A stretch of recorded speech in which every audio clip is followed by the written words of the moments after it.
guys talking about life. Welcome to another episode of Truth Be Told Ish.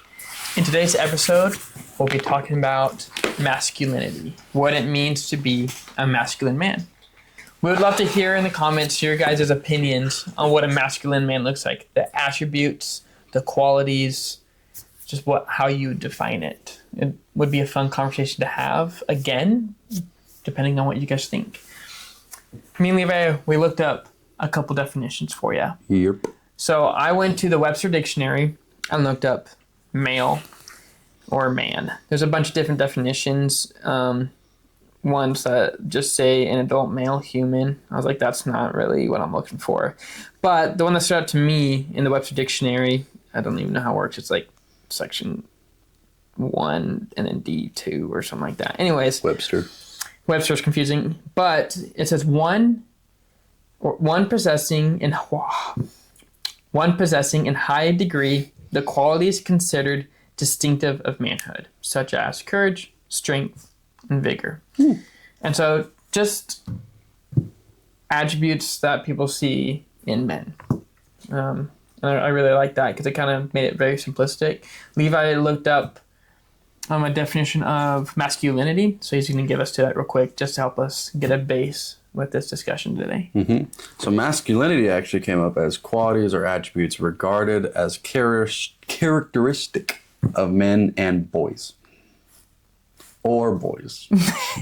Which are the same things as just saying things like handsome, muscled, driven. And I'm sure if I was to search if vigor and things that he said were under masculinity, I'm sure it would say that. It's anything that is masculine. Which sometimes can be a hot take for some reason. Yeah. I don't mean, it's very, very to the point. So I don't. Yeah. I also decided to search toxic masculinity just in case. I was just like, well, masculinity, toxic masculinity, and these are both I got it from Oxford Languages, both my sources, which go back 150 years. And it came up as a set of attitudes and ways of behaving stereotypically associated with or expected of men, regarded as having a negative impact on men and on a society as a whole. And just reading that, just now I got the thought of, it's pretty much saying there's no such thing. Yeah. Almost. Because it's saying it's stereotypically associated with or expected of men. Meaning that the entire word is a stereotype of any masculine traits. Because true masculine, there's not like, it's just a urban dictionary word, I think, and it's something that we as a society decided to name for qualities of bad men instead of splitting the idea that true masculinity is masculinity alone, and then bad men is just its own thing. Because one of the things and then I searched traits, I believe, that I don't have, but I remember it saying things like being in tune with your feelings and being emotionally headstrong and being just strong in general as well. And I think that made me think of things that toxic masculinity is bad at, which are literally the opposite of all of those things that men do. Some, like, suppressing your feelings came up as a toxic masculinity trait, which is interesting because I think a lot of men and people say that it's more masculine or a normal man thing to do to suppress your feelings. And that's not something I believe in. That's something I haven't believed in a long time because based off experience, it's simply harder to be in tune with yourself and present yourself and be in control of your emotions because it is a hard thing to do. I think masculinity is hard. It's not technically an easy thing. Yeah. True masculinity. Not saying I'm not saying I'm a perfect masculine man, but I am trying to get traits to be more properly masculine? Yeah, something to define within that era that I think Levi did hit on pretty good is that being a masculine man is being more vulnerable and being more understanding of your emotions, regulating your emotions, and knowing how to deal with them, which, being in control of your emotions doesn't mean, oh, I have emotions, I'm just going to let it out and just start crying. Because as a man, we still have to, be headstrong. But we have to know how to control our emotions, like Levi said. Mm-hmm. Rather than acting in anger, we slow down, we think, and then we go forward. Don't act on the emotion that comes right away. A quote that I like from, I believe it's Robert Kiyosaki. That's his name? Yep, Robert Kiyosaki. He says, when emotions go up, intelligence goes down. Which is very accurate because when people act more on their emotions, they tend to say a lot more things they don't mean to say, be a lot more rude, and there's really no intelligence behind it. So it's so important, he talks about a lot, Robert, that you need to know your emotions. You have to have emotions, but you have to know how to control them. Because if you can feel it, you can recognize it, sit back with it, and then act, then it helps you make more informed decisions and make better steps to what you're doing if there's a problem. Because if you're just going off emotions, that's when it usually gets turned off. No one wants to listen. Things get worse. Did you have something for us, Levi? Yeah, I just decided to go off Oxford again, dictionary, the traits of masculinity, and it came up as assertiveness, strength, and emotional restraint. And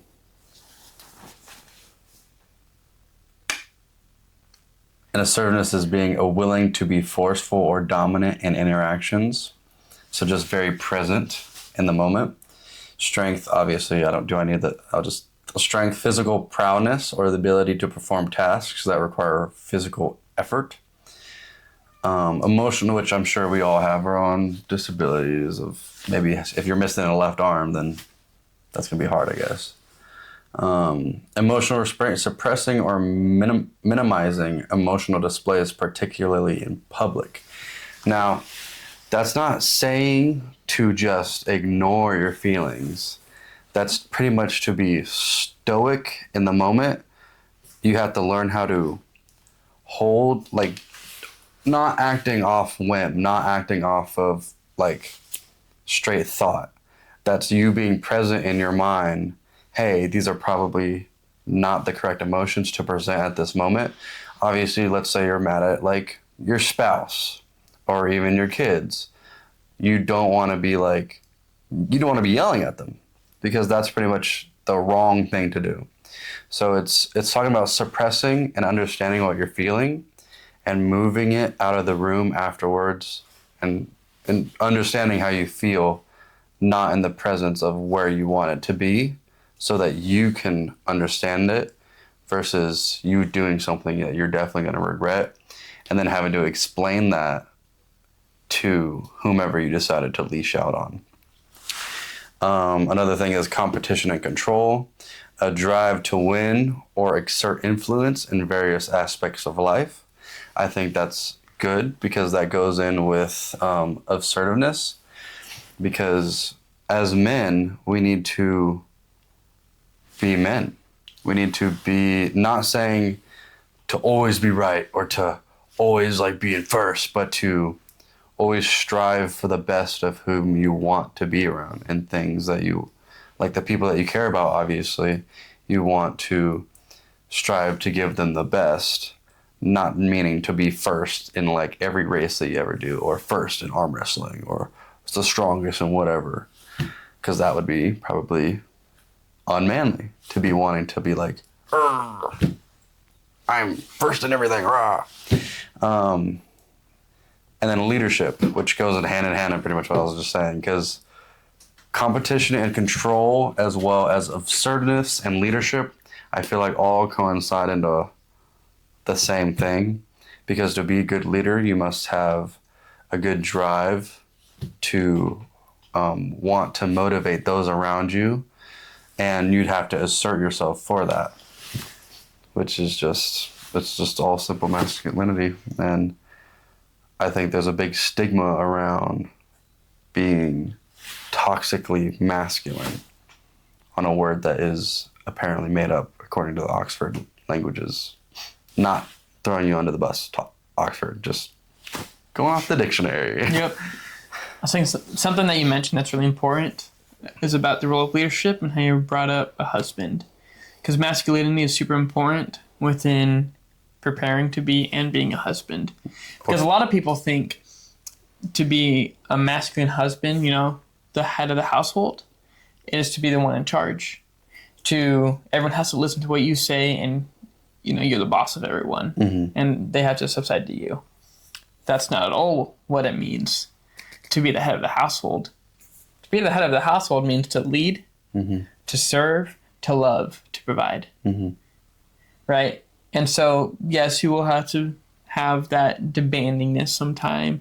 You will have to be headstrong and stand your ground. Yeah. But you've got to be a leader. You've got to be willing to serve your wife, your spouse, whoever it is, your children. And just simply those around you. Yeah.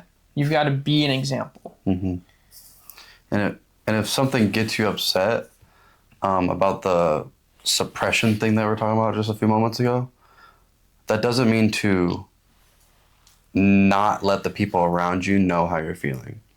That just simply means to not lash out, hold your feelings afterwards. Or even if you don't lash out, let's say you do hold in how you're feeling and you're able to calmly fix the situation. Take a walk and let those people know how you felt in that moment after you've had time to understand what you're feeling. That's the healthiest thing, I think, is to walk away, understand how you're feeling, and to communicate how you're feeling. Because if you don't communicate with it, then you kind of just are on repeat. And if you're doing that on repeat, you'll go nuts.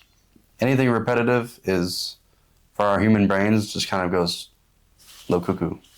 So be sure you communicate how you're feeling after the point. That's when it's healthy masculinity. That's when it's true masculinity.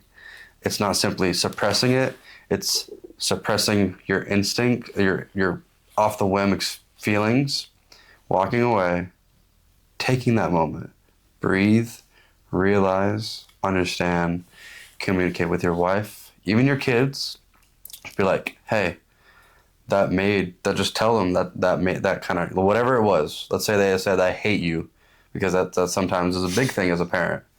I know I've said it as a kid, and I regretted it because I felt really bad. And I remember as a kid, I saw that it hurt my dad, and I acknowledged that it did. And he did exactly that. He actually ended up walking away or something, and he came back to me saying, hey, that really hurt my feelings, calmly. I think that was a perfect representation of what I needed back then for this specific genre. Yeah, I think that's a good place to start wrapping it up. Some of the attributes to be a man, a leader, to be kind, to understand how to interact with your emotions. With that perfect example of you and your dad's conversations, to step back and then return when you are calm, to let others know how you felt, because you need to let that go. You need to release it. And let other people know how they can grow with you. Yeah. Right? That's how they'll trust you. I'm going to trust someone way more if I made them angry, they stayed calm and came back and let me know, hey, that makes me angry. Yeah. And that means they're working on it. And that means we can do better too. And it gives them the feeling of, oh, I can talk to you. Yeah. It gives them that comfort feeling. So, yeah. I think some other attributes for a man is when you're in the era where we're old enough to be ready for marriage, where you're an adult, sticking to one woman and marrying her. I think that's a very manly thing to do versus today's culture is just to date around and be with every woman you can. That's a boyish thing to do. Very. And that's not even I don't think that's not just an opinion. To me, I feel like that's more of like a fact. It's a boyish thing. That's a fact. That's just a boy wants to go and have fun. A man wants to have a family. A man wants to be with one person and be devoted and be a leader to that family. That's acting on a whim of your emotions. Yeah. You're low-key being down bad in that moment. And let's say you're going out to the club to be down bad and to maybe get lucky. You're just constantly feeding into that off the whim emotion instead of really thinking about what you're doing. But that's just something that you kind of need to figure out on your own. Whether if you figure it out late, that's okay. If you figure it out early, kudos to you. It's just as long as we all learn it one day and realize, hey, maybe I shouldn't have done those things. And let your future spouse know if they ask. Don't hide it from them. Just let them know. And tell them how you feel and why you did those things. The communication part's very important. Don't just be like, oh, I slept with like 10 women and cut it off there, because then they'll be like, what? Explain how you got there and why you're with them and what your intentions are. Yeah. And tell that to yourself too, of what your intentions are. Yeah, that's very important. You have to tell yourself what's going on. Because, I mean, the way you act, the things you do, the world around you is just a reflection of yourself. The things that are going on around you only happen because that's who you are. So if you only see bad, if there's only bad things happening, that's because you're only looking for that. Yep. Same thing with good. So if you're a man, be a better man. Be in tune with your emotions. Be a leader. Be headstrong. And don't go after people. Don't hurt other people. Know how to be a man. If you're not a man, help others understand what it means. Yep. To love, to grow, to teach, to lead, to be dedicated. Just the simple attributes of a man. Yeah.